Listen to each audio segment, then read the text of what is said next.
Hivin and Vibin with Dr. Bibi.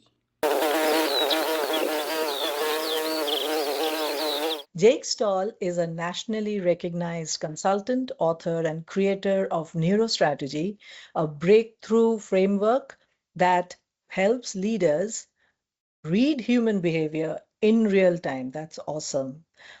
As CEO of Orchestrate, he equips entrepreneurs, founders, and sales teams with the tools to communicate clearly, close faster, and own the room in any high stake conversation. So we have a communication champion with us today. Jake hosts the podcast Own the Room with Jake Stahl and is the author of the forthcoming book Own the Room: How to Communicate to be Seen, Heard, and Respected. He is known for his sharp, practical teaching style. Jake helps people show up with confidence, clarity, and impact. By the way, Jake is also a coach. So this is Yay, wraps coaches. up, this wraps up Jake Stahl. So thank you for having me on your show. This is such an honor. I really appreciate being here. We have met in a very short time, and one of the very few people with whom I think there has been an instant rapport. This is the kind of a thing. I think it happens mainly because of Jake's smile. He has a fantastic smile. If we look at, Thank if you you. see his smile, it really says, you can be friends with me types. So Jake, I'm very curious. There are a whole lot of things I want to ask you about, but let's start with how did you create NeuroStrategy? Well, I've been a sales trainer for about 30 years. So I've been coaching people on how to communicate, and I do it all over the globe. I've done it in 6 countries and 47 states in the United States. And I started realizing that a lot of people communicated the exact same way because they had the exact same fears and biases and things that made them happy. So I pursued a degree in psychology from Syracuse University, and then I got certified just like you as a master practitioner in neurolinguistic programming. And I did a lot of studying of social psychology. And I found out that there's a lot of things that we can say or do that affect a lot of us. We all have triggers and stimulus that we all respond to. So I pulled together behavioral psychology, social psychology, and NLP, and I pulled it into what I call neurostrategy. Okay, can you give me an example of how it works? Sure. So let me give you a great example of just a word that the audience can use right away today that'll make an impact. So there was a study done called the Xerox study, and it was done in the basement of a New York City public library. And social psychologists took a bunch of interns and said, I want you to butt in line at the photocopier. As you can probably guess, nobody liked that. So they said, jump into the line at the photocopier, but this time say, because I'm double parked or because I need to get home. So can I make a copy, jump in front of you because I have something urgent? Well, what they found was 60% of the people said, okay, you can jump in line. Now, on the surface, that's not really impressive, right? Human nature, people are being nice. But the third leg is what made it important. So they had the interns try to butt in line again, but this time they were supposed to say, can I jump in line to make a copy because I need to make a copy? And it was still a 60% compliance rate. So what they found was the way we're programmed as humans is to talk about cause and effect. If you have kids, they say, Dad, why is the sky blue? Why don't fish drown? Well, because. So they found that even as adults, if we hear the word because, we kind of assume there's a good reason and we let it go. So one of the things we teach in neurostrategy is the use of keywords that we know have a dramatic effect on the way people make decisions. And if you're a business owner or a coach and you're not saying do this because, you're missing a key point. Fantastic. So the key point is what we have to catch on, and we then have to tap on that, is what I am learning from here. Great. Now let's talk about your podcast. You Mhm. host a pod. How many hats do you wear, Jake? It depends on if you ask me or if you ask my wife. If you ask me, about 10. If you ask my wife, she says too many. So I do have a podcast. I am an author. I run a business called Orchestrate as well as run a consulting business. So probably 4 or 5 hats. Lovely. I really like this kind of people because then they are tapping into all their potentials and they're using themselves. And I for myself, I find that that really helps me to give myself a lot better. What is your experience? I like to surround myself with people who do as much, if not more, than I do. I once heard a saying years ago that said, you're the sum total of the 5 people you hang around with the most. So I've really made an effort to surround myself with 5 people that I feel are amazing and far better than I am because it makes me want to keep up. I agree with you. I'm still searching for my 5 people, by the way. I haven't found them yet. Uh, Maybe one or two here and there, but not the entire 5. Yeah. So okay, let's talk about your podcast now. We are Sure. digressing. We should get back to this. What is your podcast, Own the Room with Jake Stahl, about? Well, small business owners in the US, there's a statistic that says every year in the US, 5 million small businesses start up. And at the end of the first year, 40% of them are going to close their doors. At the end of the second year, it's 60%. At the end of the fifth year, it's 90%. So, with a father who owned a small business for many, many years, I really got hooked on the fact of how do I help a small business grow, do their business development, their lead generation. So, I started Own the Room so that could help solopreneurs and small businesses through interviewing key people, through giving them psychological insights on what works on things like pricing and contract negotiation. So I'm hoping in a small way, I'm helping at least one small business owner say, wow, thanks to that, I can stay open and I got a good enough tip to get beyond a hurdle I've had. So it's a lofty goal. I'm hoping to help small businesses, but we'll see if that works out. So it hasn't worked out yet? Is that what you're telling me? I don't think so. I don't know. It's hard to tell because when you have a show, it's hard to tell what impact you have on other people unless you hear it from them directly. So Right. the thing we hear from our customers is questions. Jake, what happens if this happens? What happens if that happens? But we haven't got any mail that said, hey, thanks to the show, we really progressed this year. So I'm hoping those letters start to come. Okay. So how long has this podcast been going on for now? The podcast started as Lead Gen Reboot. So we started as a program that just helped people with lead generation. We only recently changed it to Own the Room, but the podcast itself has been going since January of last year, and we just released episode number 50. Lovely. Lovely. Okay. So you little bit of old enough, but I believe what I have heard from people is that podcasts or even shows that we are into right now that I'm doing, these kind of shows take some time before you get those kind of emails where you say that your this I heard from here and has helped me to do blah blah. So that happens a little later, I think. So you're fine. I think you're fine. I'm still Thank to you. reach that stage where people will ask me questions. So that has happened to me yet, because I'm still pretty, Hivin and Vibin is quite new. It's not a very, very old show yet. So now with this, let's come to the third hat that you're wearing, and that is Okay. orchestrate. Right. Let's talk about orchestrate. Okay. So 13 years ago, I started a consultancy and started doing just solo one-on-one coaching. And I used neurostrategy to do that. But about a year ago, I had enough clients that I couldn't keep up with them.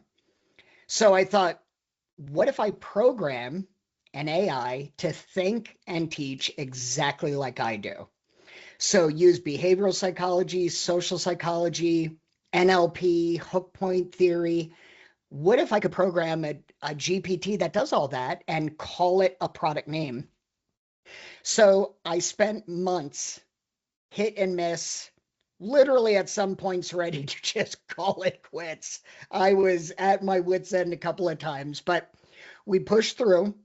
And my marketing guy said, you know what? You're really orchestrating a business, but the way you do it is the straightest line to success. So we took the word orchestrate, we put the word straight as in straight line at the end, and we came up with orchestrate.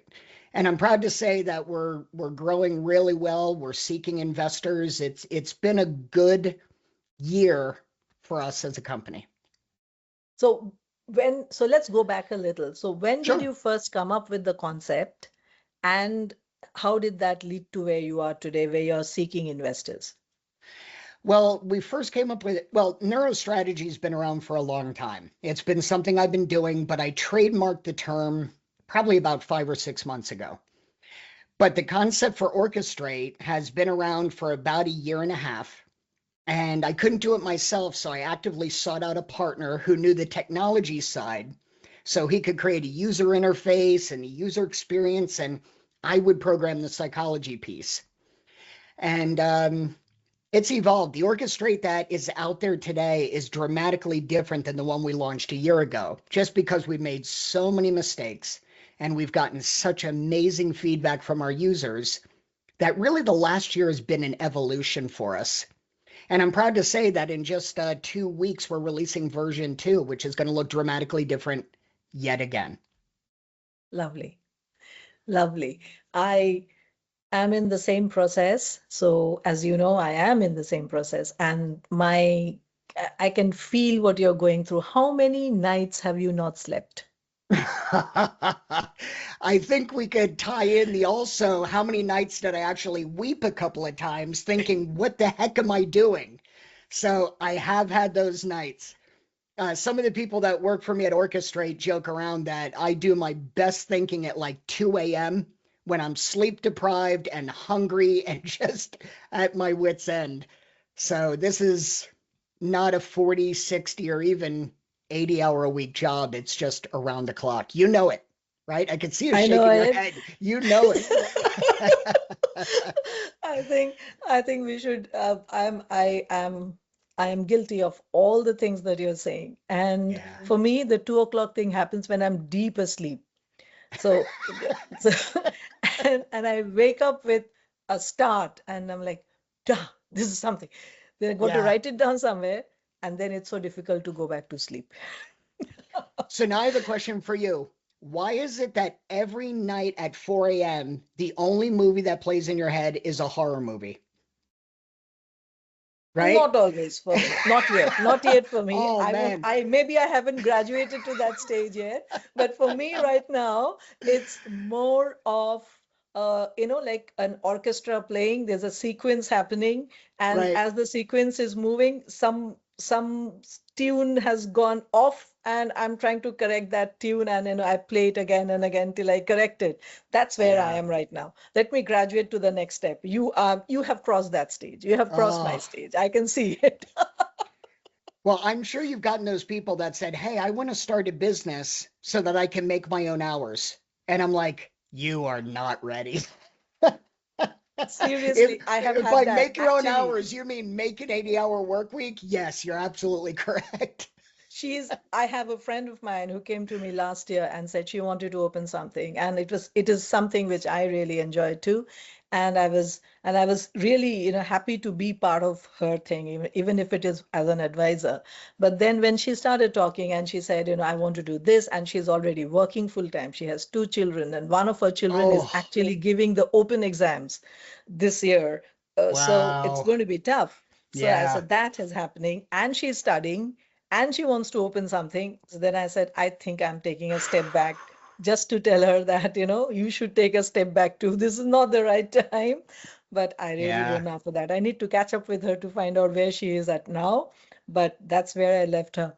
But yes, I understand exactly what you're saying. So now tell me, how did you become what you are today? What are the factors that you have carried with you that makes you who you are today? I'm really hard on myself, like really hard on myself, probably to an extreme at times. But the thing that has been good about that is I don't compete with other people anymore. So when somebody says, "Oh, what about your competitors?" I don't have competitors. And what I mean by that is not that I'm so amazing or what I have to offer is so unique. I mean that my only competitor is me from yesterday. If I can get even 1% better than yesterday, I'm on the right track. As a matter of fact, I'd kill for 1%. Usually it's like a quarter of a percent or an eighth of a percent. But a long time ago, I used to compete with the Joneses. Hey, look at the car they have. Hey, look at the vacations they have. Hey, look at the pay he has. And I was really caught on titles. Oh, he's a senior director. Oh, he's a senior VP. And that was a miserable life. But when I got to the point where I realized the only thing I'm really competing with is me from yesterday, man, the world just opened up. Because now all I have to do is be a little bit better. And for me to pick something to do during a day to be a little bit better is pretty easy. Maybe it's read a chapter of a book. Maybe it's close out my books for the month, but anything to make me get a little bit better. And honestly, the steps I've taken have been light years compared to when I was competing with Joe and Ed and Sally and Mary. It's been a really a light year shift. I totally agree with you. This is something that I have been following myself. But I learned it long, long time ago. Very, very honestly, when I was a child, I learned it. So, uh, this is one learning that you have carried with you. Any other learnings that you have had? Yeah, one thing I learned from the time I was a kid, and I was fortunate to have friends and parents that instilled this, is that think about what you want all the time, all around the clock, and write it down. As a matter of fact, right here, I don't know if you can see this, but these are my manifesting sheets I read several times a day. So I'm always picturing myself where I want to be. I have a cork board filled with stuff like magazine covers I want to be on and cars I want to own. So I always have that vision of where I want to be. The only thing I haven't mastered yet is patience. I know I want those things. I know they'll be here, but I'd love to have them tomorrow. But I know that's not going to happen. So that's another thing is just manifesting, thinking about where I want to be and ruminating on it and making it happen. So it's like having a one-track mind, which runs in only that direction. Exactly. And sometimes I actually apologize to my wife because we'll be talking and I'll say a success I had during the day. And I'll be like, "Ah, I talk about what I'm doing so much." And she's like, "Jake, I want to hear. I do want to hear." So I have a wife that's remarkably supportive with everything I want to do. But yeah, it's one track mind without a doubt. Yeah, I'm going to ask her if I ever meet her, what does she really think about that part of you where you only talk about yourself? That could have a different label altogether. Well, let's clarify though. I don't talk about me. I talk about what's happening and where we're heading. So Oh, I'm not a very egotistical person. As a matter of fact, my wife will say I'm the last one to pat myself on the back. So even when I do like the podcast, my co-producer will say, "You should talk about how great this was." It's like, oh, I don't know. I almost feel like it's going to put a jinx on me if I say something, great about myself. agree, agree. That too happens. I totally agree. So you spoke about your parents and your family environment, which Yep. actually supported you and which actually, made you, influenced you to be. What would be those? How was your childhood, if I can go back to that? It's up to you to answer this question. No, I don't mind answering. I had a dad who was never home, but he was never home because he was working all the time to provide for the family. So I rarely saw my father. And my mom was a doting mom, a stay-at-home mom. So I would say my childhood was probably average. It was good, but I got to see the way my dad worked and how he became so successful. And that was modeling it for me. And then I had a mom who was very protective. So you kind of have that protective shell over you. So I would say it was a good childhood. I didn't have a dad to throw ball with or to do things with, but I had one that set a great example. And I think there's a lot to be said for that. Yes, so fathers, I can relate to that because my father used to travel quite a bit. At one point in his career, he traveled quite a bit, and that was mostly when I was growing up. I'm the Yeah. youngest. So how many siblings did you have? I have one brother who's 8.5 years older than I am. So Oh, wow. we were almost like only children. Because by the Yeah, time I came around, he was 8.5. And then by the time I was 11, he was moved out of the house. So we both had our only children time, then our brother time, then only children time again. It was kind of funny. We joke about that all the time. great, fantastic. So what I'm getting here is you had a very healthy childhood, which was balanced in a way that helped you to understand the long term markers, because from your father you understood that you had to work hard to be successful, and I'm getting that from what you have just said. Yep, And at the same time you understood that there was security, there was protection, and that means that there was some amount of love there which would actually cherish you or nourish you forward. So hard work with a balance of nourishment is what your childhood is telling me. dead Is on. that, am I summing it up right? Absolutely right. Yes. So with this kind of a childhood, what are the strengths that you carry to your adulthood, to your work? Well, one of the strengths is I realize success doesn't come in a 40-hour week. I never had my dad home, so it was always, hey, he's out working. He's getting the job done. And we never had a want for anything. We always had clothes on our back and food on the table. So I realized that success doesn't come in a 40-hour work week and you got to work for what you want. And at the same time, when I raised my own kids, I gave them the shelter that they needed when I was home. So I think the strengths were strong work ethic and yet loving enough to be able to show it unconditionally to my kids. And how did that reflect at work? It was hard at times because there were times when I was in corporate America before I went out on my own. When I was in corporate America, there were times I wanted to be there for the kids and I couldn't always. There were times I'd be traveling on my daughter's birthday or, I'd be away for Halloween. So when I came home, I kind of made up for it. I tried to spend a little extra time with them or buy them a gift when I came home to show them that there's a reward for me going away and coming home.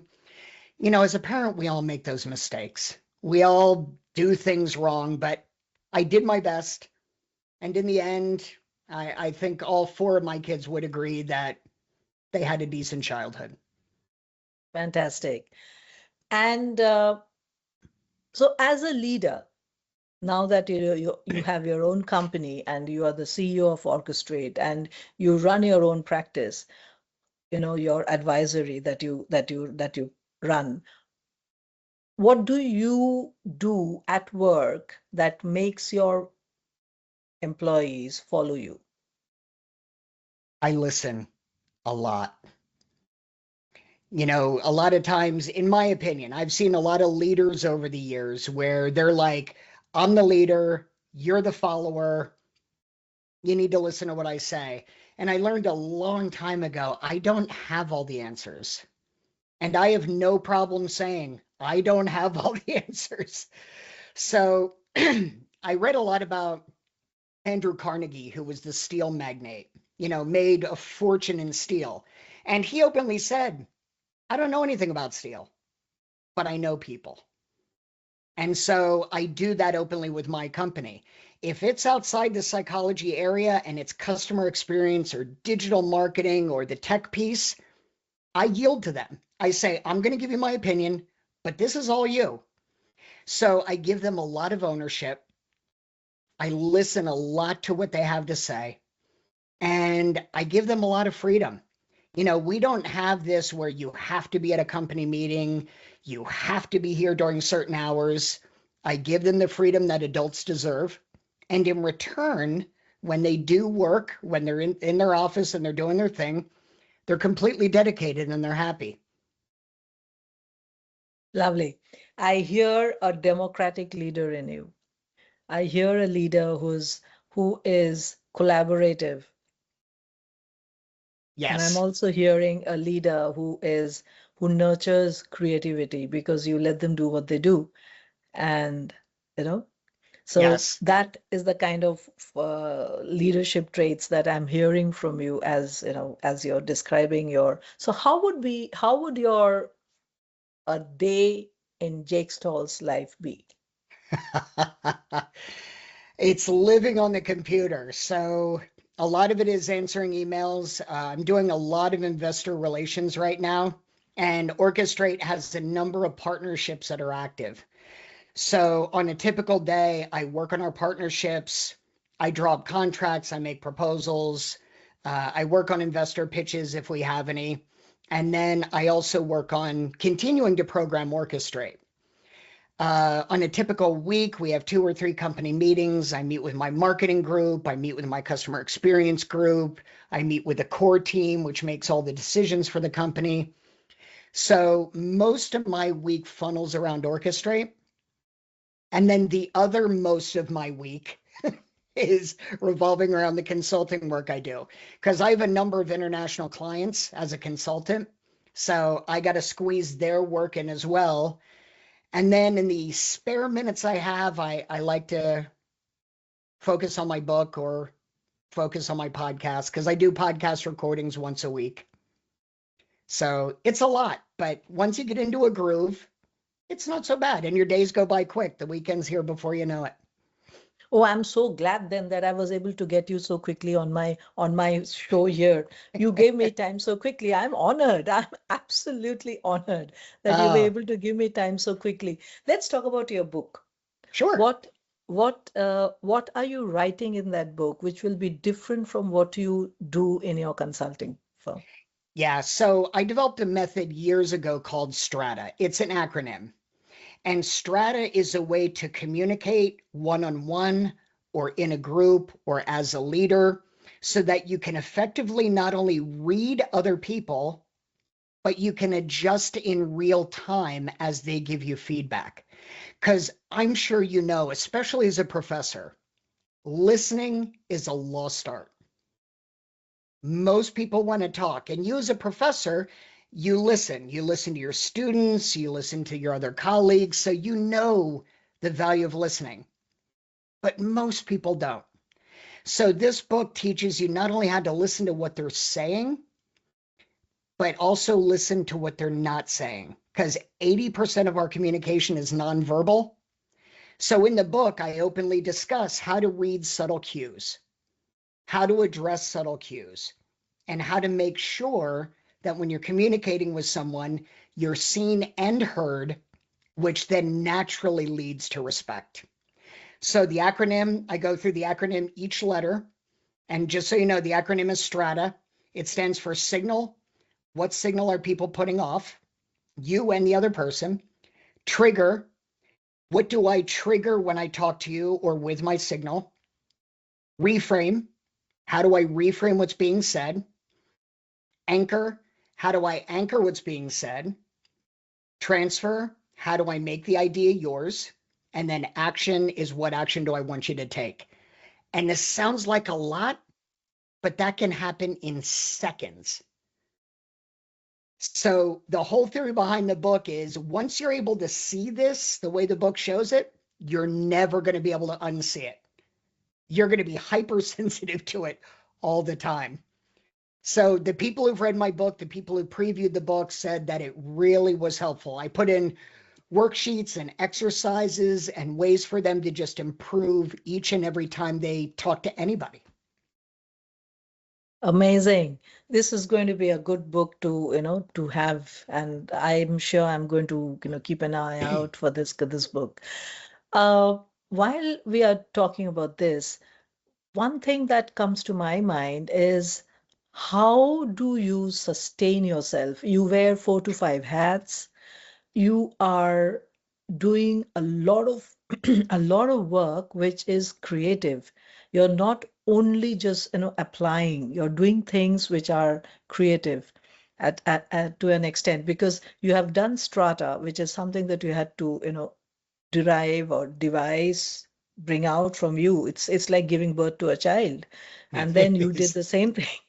You did the same thing with neurostrategy, and you did the same thing with orchestrate. So that means you are again and again giving birth to children one after the other. Yeah. So how do you sustain this energy, that this level of creativity? So I would say, and I know my wife would agree with me, that when I leave my office, I shut off. I don't live on my phone. I don't live on email. If I'm giving my office 10 or 12 hours out of a day, that's all it's getting.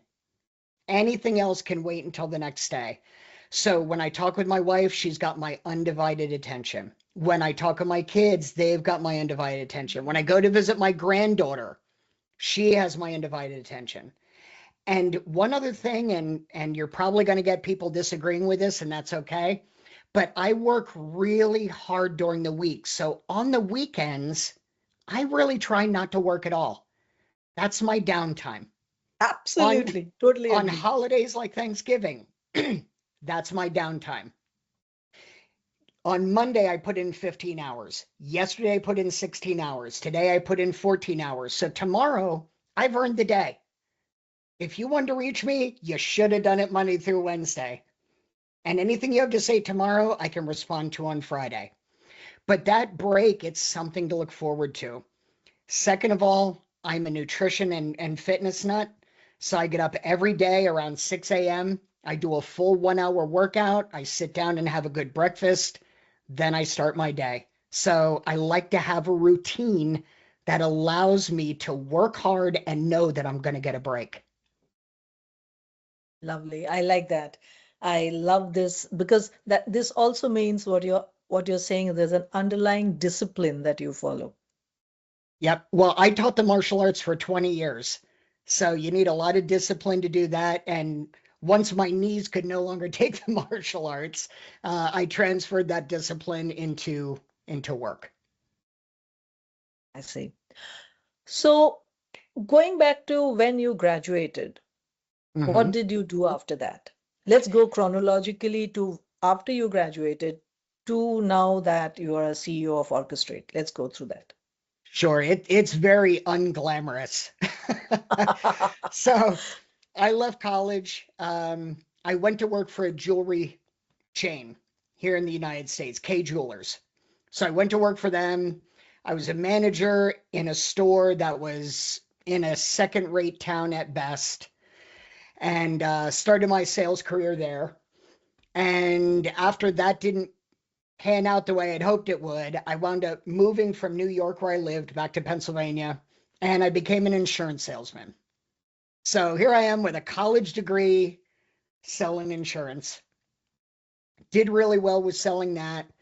Then I got into pharmaceutical sales. And once I got into pharmaceutical sales, I did extremely well. But one day somebody came to me and said, Jake, you do really well. Would you mind training a new hire? So I'm young, I'm cocky. I'm like, of course I'll train them. And once I got them in front of me and they said, what do you do to be successful? I'm like, I have no idea. I don't know. I just do it. I never really sat down and thought about it. And that was kind of where my training began. So I went from there to another pharma company. And at that pharma company, they brought me into home office to be a trainer. From there, I got into developing learning management systems. They called it e-learning at that point. You remember when all this stuff was called e-learning? So I got heavily into e-learning. I earned 7 patents in Salesforce technology. And when that company started to go downhill and they started to let people go, I thought, now's my time. So I decided to go into business on my own. While I was doing that, I worked for a couple of companies to get a paycheck while I side gigged my business up. And once the business got going good enough, I just left corporate America altogether. But I would highly encourage anybody to take that route because it's glorious. You have a paycheck and benefits, and you're doing a side gig over there, and you just keep doing that until your gig gets big enough to allow you to say, see ya, company, I'm going out on my own. So when did the psychology education happen? So I got a psychology degree at Syracuse University, which was right before I went to K Jewelers to start being a manager for them. And my neurolinguistic programming came later. I got a master's certification, a coaching certification in that. And as I was coaching, I started to pull together all these ideas. You know, neurostrategy didn't happen overnight. It happened over years that I started to pull it together. I joke around that I've studied social psychology so much, somebody should just give me an honorary degree. Jake, you know enough. Here's a degree. Go and walk. I keep hoping Syracuse will do that for me. Syracuse, if you're watching. And then Strata started to build. So as I was raising the kids and as I was working my way through, Strata started to kind of gel into my head. And a year and a half ago, I started to write my Strata book, and it's going to be coming out in a couple of weeks. Fantastic. And congratulations on it now itself, that the book is done and ready. It's baked and the cake is ready for us to have. Right. Let's talk about Orchestrate now. Sure. What have you put in it that makes it what it is today? So the thing our clients like about Orchestrate the most is that it can take you as a small business owner from, I just formed my business, now what do I do? All the way up to growing and expanding your client base. So it will help you with your value proposition and your offer and your elevator pitch, and it'll crank up your LinkedIn profile. But then you can use it to analyze phone calls that you made. So how did I do? How did I lose that sale? How did I win the sale? And how can I develop business with Dr. Bibi so it can do research on you and then come back and help me figure out the best way to speak with you? So Orchestrate really has become a business partner to everybody who uses it because it'll help you with your marketing, your sales. It'll read your contract to see if that's good enough. It'll help you with your pricing. So it's really become a one-stop shop for business development, as well as helping you grow in the way you communicate with other people. It'll even role play with you, which I think is fascinating. I love role playing with it. Even though I wrote it, I like to role play with it. Yeah, because I like the role play feature myself, because that's where you are preparing for the unknown. So if you get somebody to tell you, you know what, here are your red flags or here are your green flags, it really helps you to prepare yourself better. So I like the role play part of it. Amazing. I think that's the one that really draws me. Who is it for? So Orchestrate is designed for businesses up to about 250 people. So it's designed for what we would classify as a small business, but by far the largest chunk of subscribers we have right now are solopreneurs, people who are fractional coaches. We have insurance agents, ghostwriters, real estate agents. Anybody who identified as an entrepreneur or solopreneur was really our first client base. And only recently have we started working with companies that have up to 250 people. We're just not built for anything larger than that. Not right now, anyway. Right. Fantastic. Great. So your market segment seems, and it's for all industries across and all kinds of industries. See, that's the beauty of it. A lot of people work in verticals. So they work in manufacturing or they work in, pet food or whatever the vertical is. Business development is a horizontal. Everybody needs it. So we're fortunate enough to be able to say whatever your business, like we have a guy right now that runs an investment firm. and he uses it to communicate with all of his investors and prep him for good news calls and bad news calls. So it's really industry agnostic. Fantastic. I just love that part of it, that, it is so diverse and it can be used by so many people. And at the same time, I find that a lot of people who are solopreneurs and who have small businesses do not always have somebody to help them Yeah. to, and they can't spare the time. They don't have the time to go and seek somebody who can really help them. And there's sometimes they don't have the resources, the money to do it also. Oh, that's the big one. Because, Yeah, we're bootstrapping the company and you're always, where's every nickel and dime going to go? And as you asked coaches, me. we know, you got to really watch where you put Oh your my funds, goodness. right? Oh, really? Yeah. So much, so much. I totally agree with you here. I'm on the same page as you, and it is so difficult to stretch. And you keep sacrificing here and there and everywhere. Yeah. What's the legacy that you're going to leave behind? Have you thought of legacy, and what's the legacy that you're leaving behind? Here's the legacy I want to leave behind. And this may not be the answer you're looking for. The legacy I want to leave behind is I want my kids and my grandkids to say he was a hard worker, he was a good person, and he was ethical. That's the legacy I want to leave. It has nothing to do with the money. It has nothing to do with the company. I just want to be known by the people I love most as someone who really was a stand-up guy, an example, was always there for them. And if I can leave that legacy, awesome. To me, it's not whether Orchestrate succeeds or fails. Of course, I want it to succeed. But if it fails, and I can show my kids that, hey, failure's a part of life and you pick yourself up and you move on. That's far more important than leaving them some monolithic entity that keeps growing or producing money.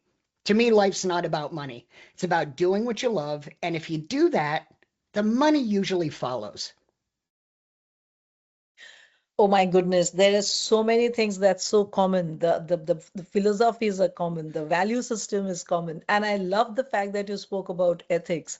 There's very few people nowadays who's speaking about ethics and who's actually, valuing ethics. I think this is a huge factor in our lives, which we Yeah. need to consciously and intentionally integrate into our lives.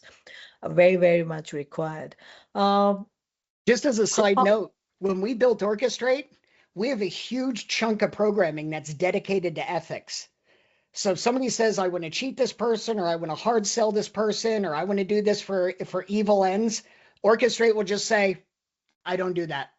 So ethics was huge for us when we built the product so it could not be used for something bad intentioned.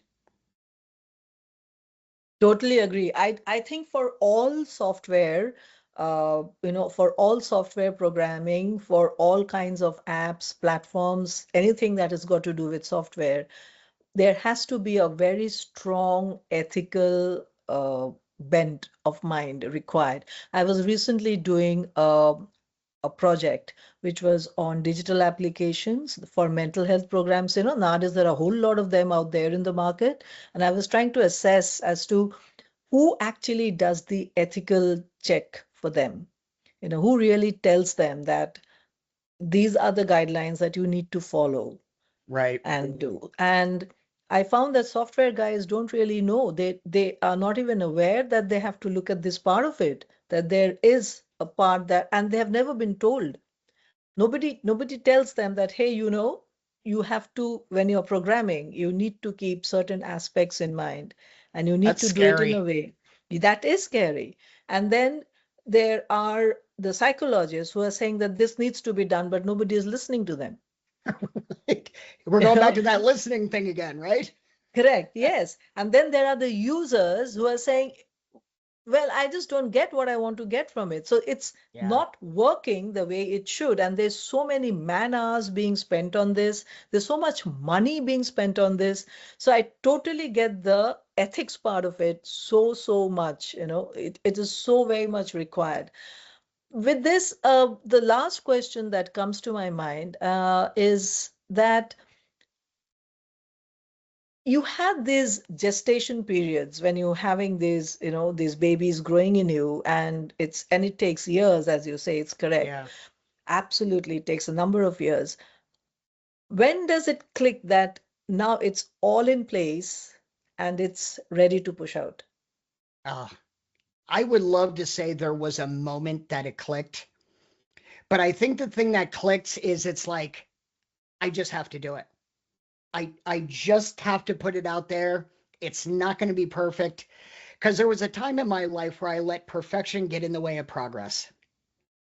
And now as I've gotten older, and I am older, now that I've gotten older, I I've realized that sometimes you just got to take the leap and build your wings on the way down.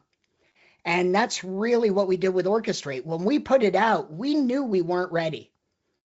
But we put it out there, we took the feedback, we took the criticisms, and we took the accolades, and we just kept evolving it. Now that wasn't without problems. There were many nights I thought, I have no idea why I'm doing this.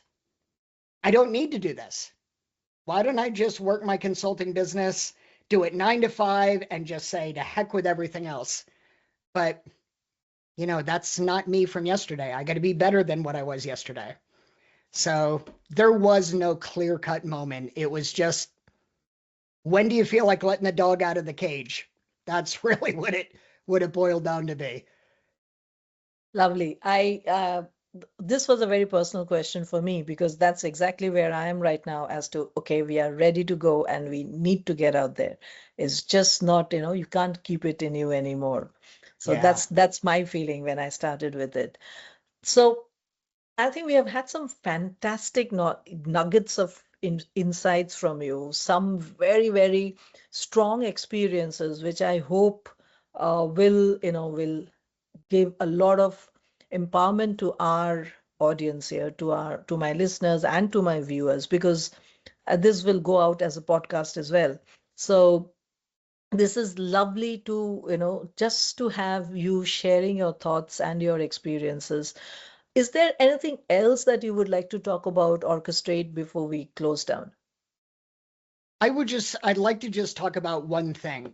We get asked the common question, and I just want to address it, is why not just use GPT? GPT can do these answers and it can address my questions for business development, or it can help me with contracts. The important thing to remember about all of the LLMs, Gemini, Claude, GPT, they are phenomenal at gathering information. They scan the web at light speed and they pull all that back to you and feed it to you in a language you understand. But that's the downside too.